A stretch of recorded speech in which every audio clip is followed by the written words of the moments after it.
It's the first Sunday of Advent today, the first Sunday of the new church year. When we enter Advent, we know that we're preparing for Christmas. But when we celebrate Christmas, we often think that we're simply celebrating an event that happened 2,000 years ago. 2,000 years ago, God in Jesus became human to dwell among us. But if we go down this line, we often fall into the trap of thinking that we are people today as Christians who follow a wise, moral leader who gave us a code for life. And we follow this figure who lived 2,000 years ago. We can forget that Jesus is alive and present and dwells among us in our reality today. We also forget that we are anticipating a future event, the second coming of Christ. We live in this in-between time. In the readings today, we are reminded to stay awake, to be alert, but there's a wonderful little passage in the heart of the first reading from the letter to the Thessalonians, the second reading today, the letter to the Thessalonians. Here it goes.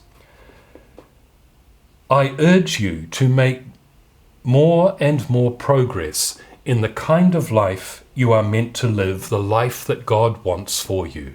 I urge you to make more and more progress. I invite us to consider that this time of Advent is a time of making progress, of moving forward. Now, this is not just the life that God as a distant moral figure wants for us. This is actually our deepest desire. What we are created for is to live in harmony with God.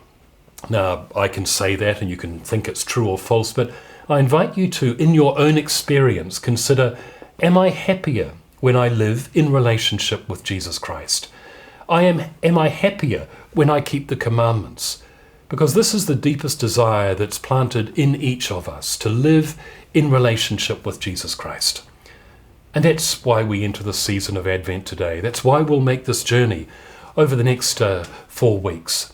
It's so that we can, not alone, but together, make progress in growing in relationship with Jesus Christ, not as a moral, wise figure who lived 2,000 years ago in a faraway place, but as God present among us. Jesus Christ is alive and lives among us, and our health and happiness is found when we live this life that is not just what God wants for us, but it's our deepest desire. To help us to do this as we begin this journey of Advent, I'm inviting you to every day set 2 periods of at least 10 minutes, perhaps one earlier morning, one in the evening, to be still and silent, to become aware of the desire that you have for something that the world nor even your good relationships can provide. The desire, the yearning, the hunger that we have deep inside ourselves for something more. And at Christmas we celebrate not just that something more, but the someone more. Jesus Christ, who doesn't live far away, but who is present in the midst of our reality. In stillness and silence, let's commit ourselves now, every day of Advent, 10 minutes morning and evening, to be with our desire for God, knowing that He is coming to us.